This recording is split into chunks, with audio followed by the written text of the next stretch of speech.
So I'm here today on the stage at Halted, and just want to take a second to embrace all of this right now. So just give me like 5 seconds.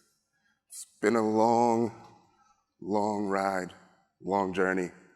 I am Tyrone-E-Wilson, the founder and president of Cover 6 Solutions, and the organizer of the DC Cybersecurity Professionals.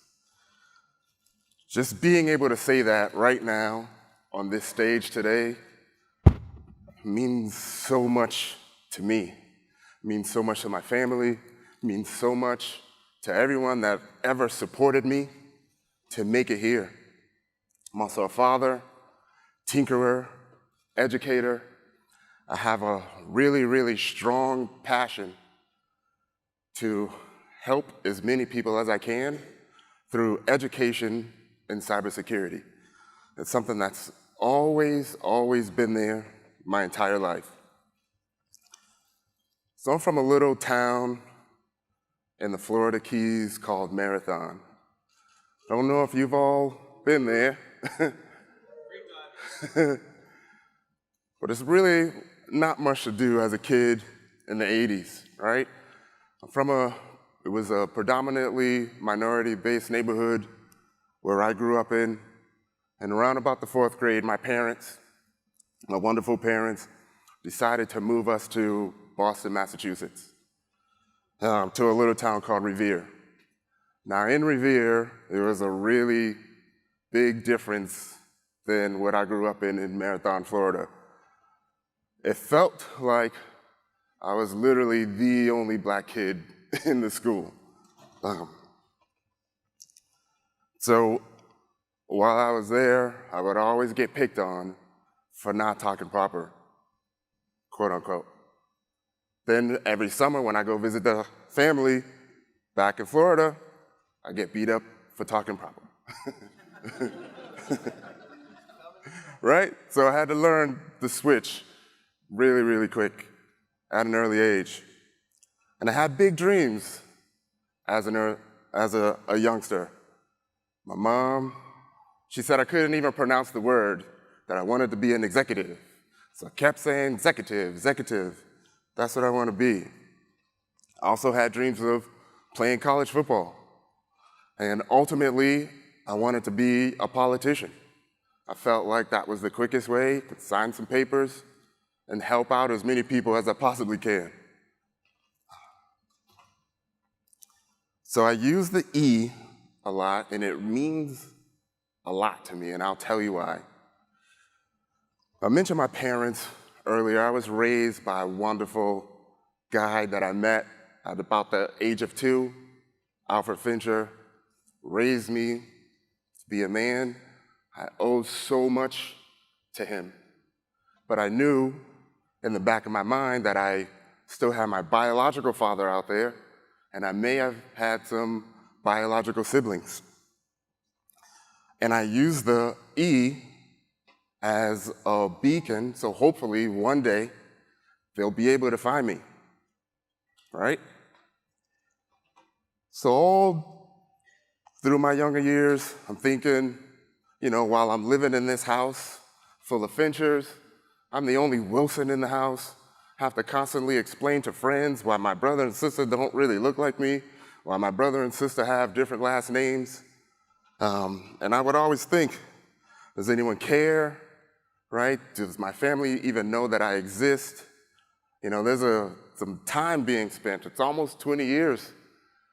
Do they care, right? And that those feelings start to kick in, start to feel like you're being abandoned, right?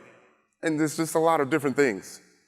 So I left that E there in hopes that, it would happen for me. And didn't happen, felt like giving up on all of that and just moving on, changing my name. In high school, tragedy struck. Tragedy hits everyone, but it hit my family really hard. I lost an uncle to violence, and this wonderful man that I've grown to love my hero, hit him really, really hard as well. And he lost a battle that he kept from his family for the longest time.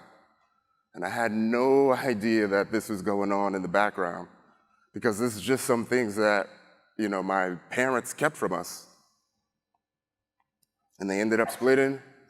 One day, out of the blue, father comes up to me and says, in order for me to get better, I have to leave.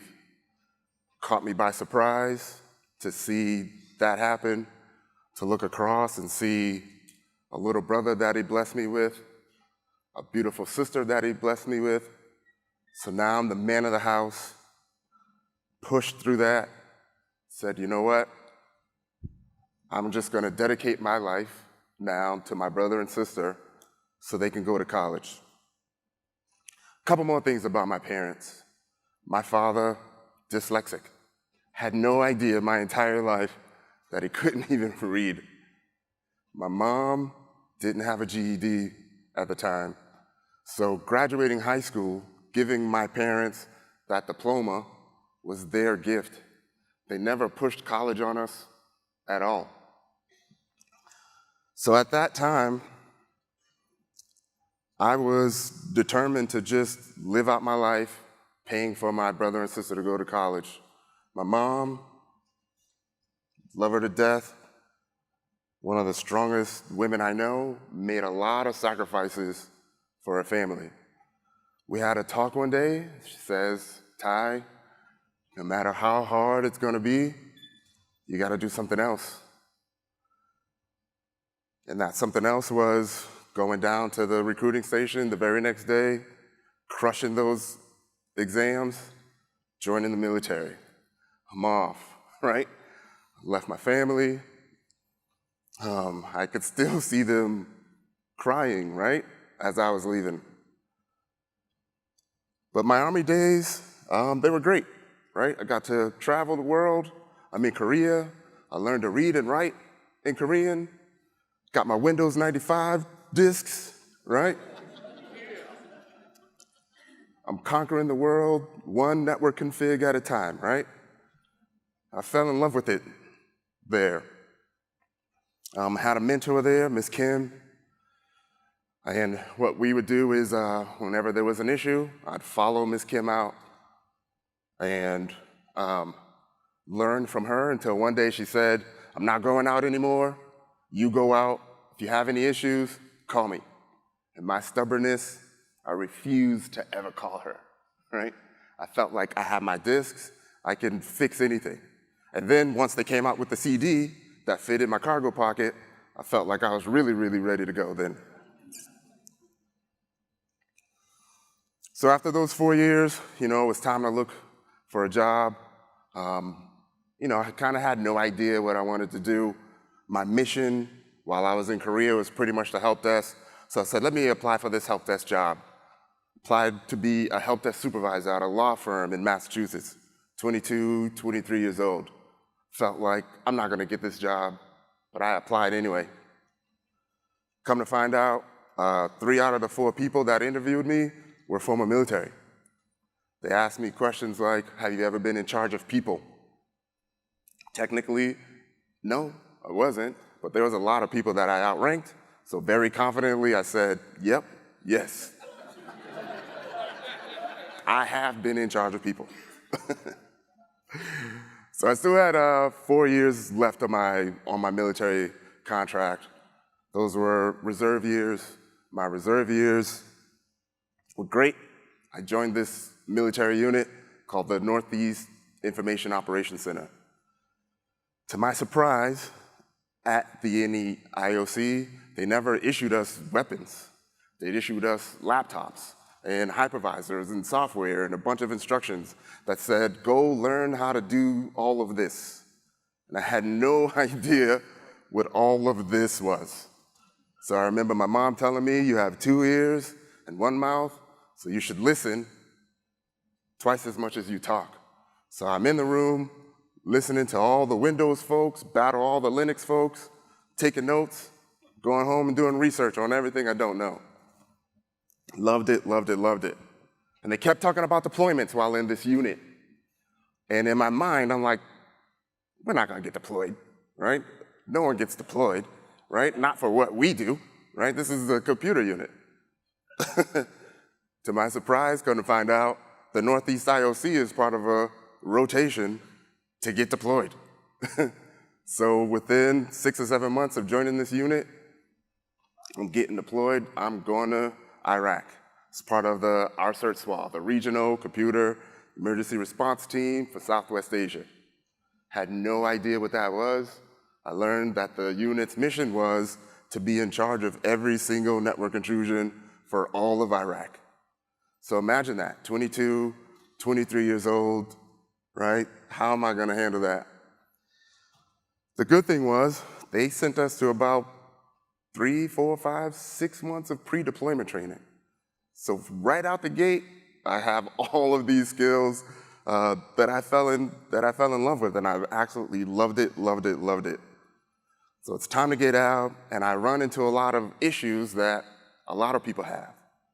Like, what is my worth? What do I do? What positions do I apply for? Where do I even look? How do I handle the interviews? In the military, I never really had to address any of that because I knew what I was gonna do the very next day. Put on a uniform, go to work, go home. So I tried to do every single thing that I can, right? As part of this deployment, we also got attached to, it's called the First Information Operations Command at Fort Belvoir, Virginia. Luckily for me, I got to meet a lot of great people there.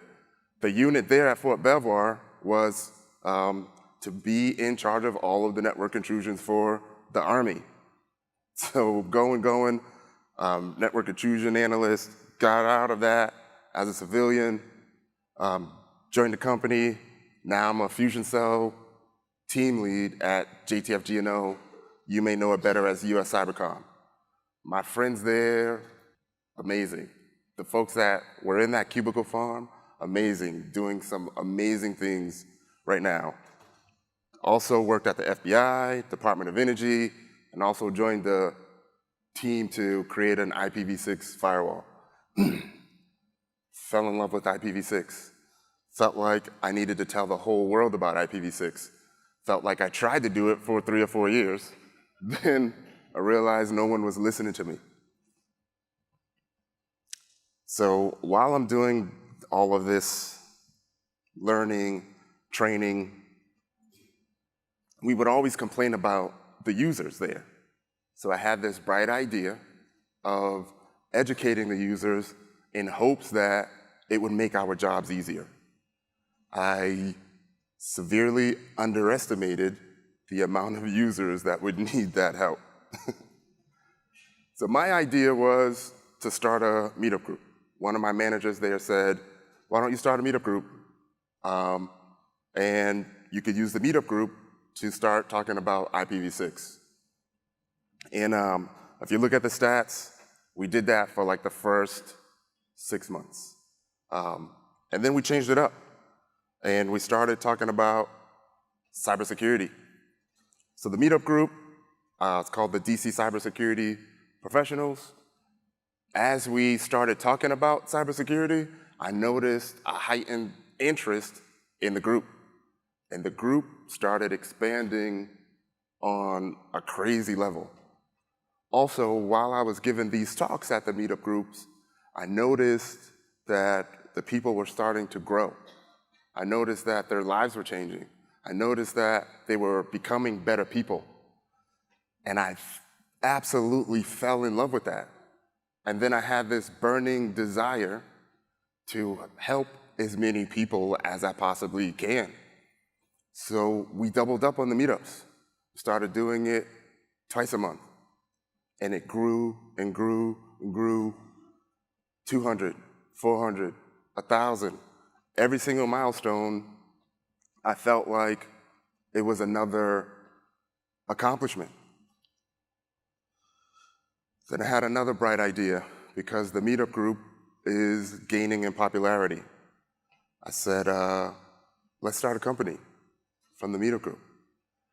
Mind you, it took me a few years to even have the confidence to even do something like that.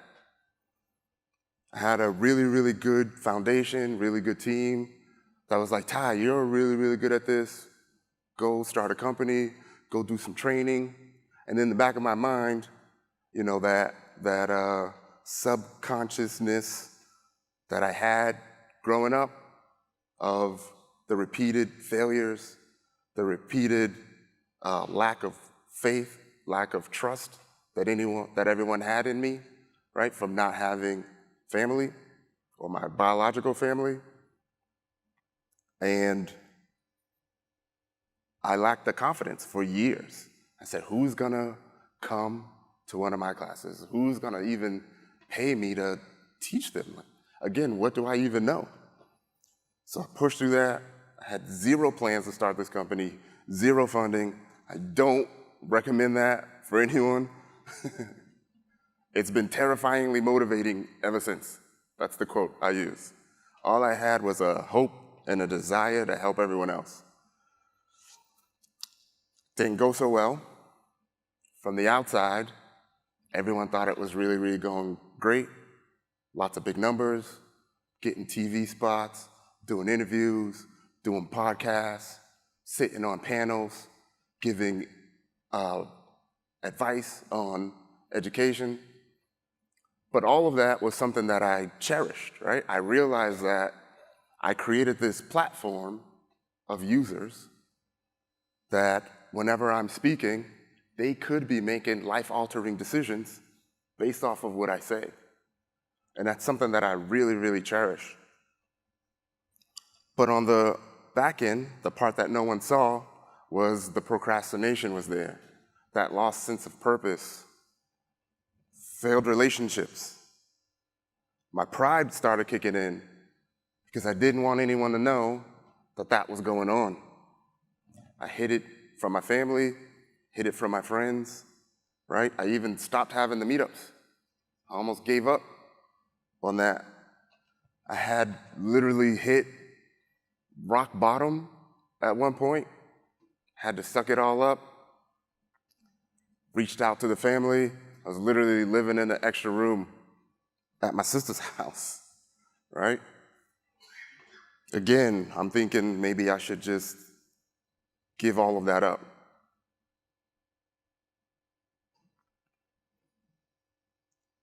But I had to regroup, had to get all of my personalities together, have a huddle with myself, and literally Ray Lewis myself, right?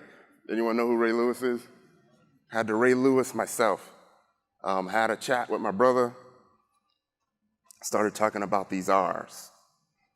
All right, so the first one, I had to release that anger that I had for my father, feeling like he never listened to all of the lessons that he told us, right? How could you do that? How could you do drugs? How could you leave us?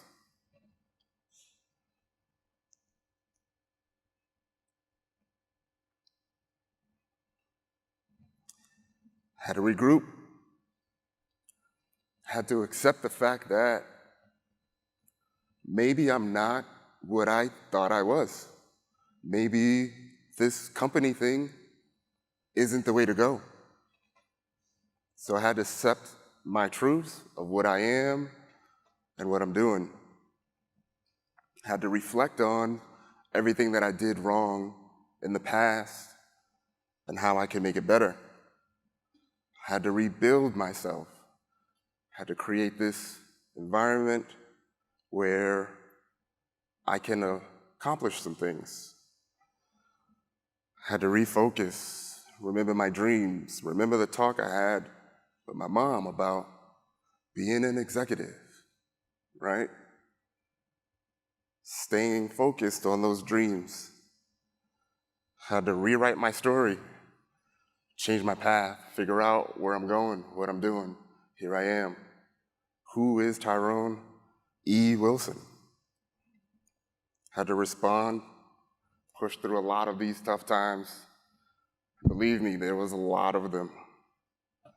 Had to get results, actually point out something that was quantifiable so I can get a little win and learn to reward myself and embrace those little wins.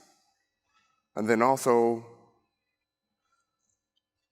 remember what rock bottom felt like. And then also my team, the people that believed in me, when we were literally in the basement of some building, spreading education to as many people as we possibly could. So to them, I want to say thank you. That crew means so much to me. There's a lot of other people that helped me get to this spot, to get on stage. Marcel in the back, thank you. One of my cousins, Steve, is here today. Thank you so much. You're like a brother to me. Then I had to think about life. And there's a crazy thing about life.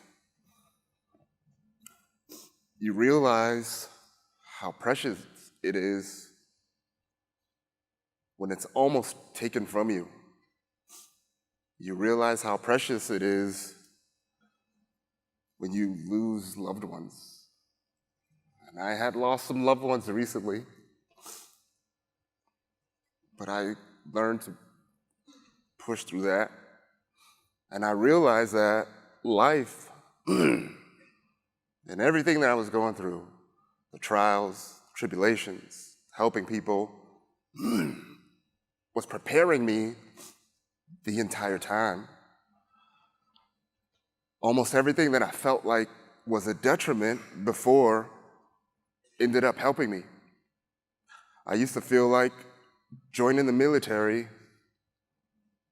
kind of made me a loser because 90% of my school went to college.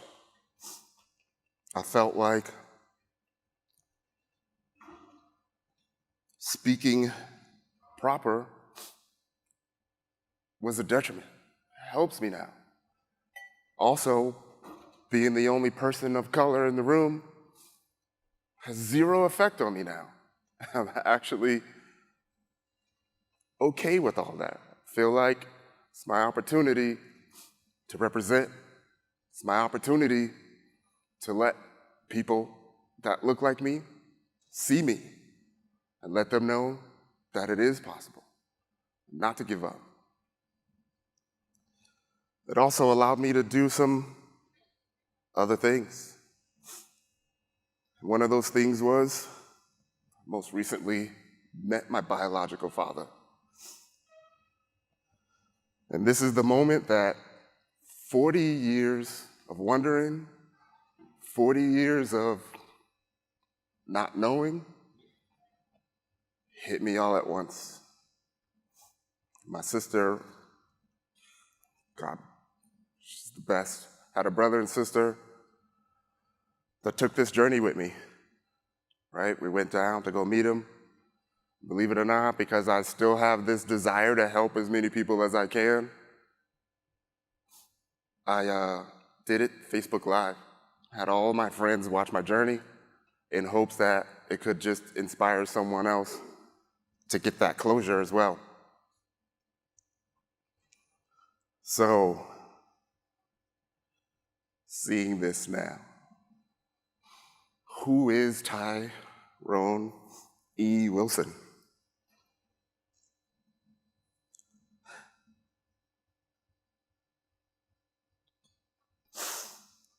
That guy is the founder and president of Cover 6 Solutions.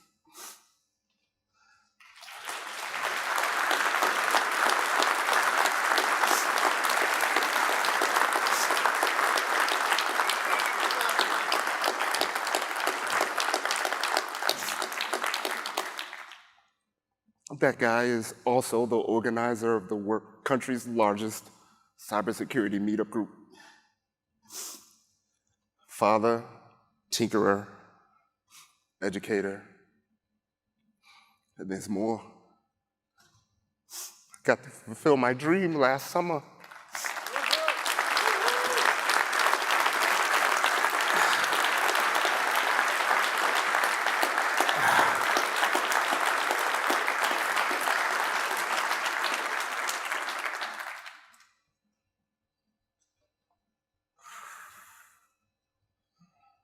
There's more.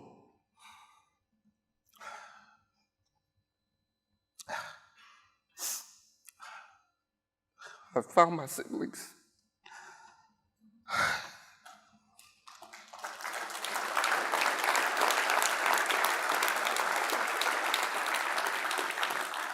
So on that journey to Georgia, found out I have 3 other brothers and a sister. They knew about my military life. They were looking for me the whole time. They sang for me. They're accomplished musicians. They're great people. They grew up together. They answered all of the questions that I was looking for my entire life.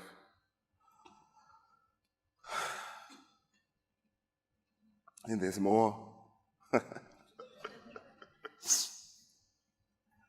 I want to say thank you, Halted,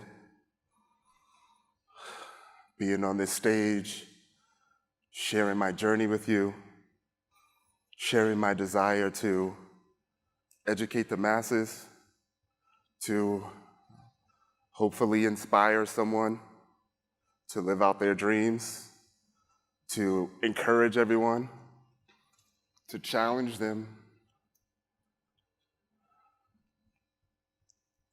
to accomplish everything you ever wanted to accomplish. I have a younger brother that's in the NFL. Probably none of us will ever play in the NFL. But in this industry, you can literally be whoever you want to be. And I try to carry that message to everyone I meet. Try to let them know that you can do that. And I'm here to help you. So Tyrone-E-Wilson is also giving his first keynote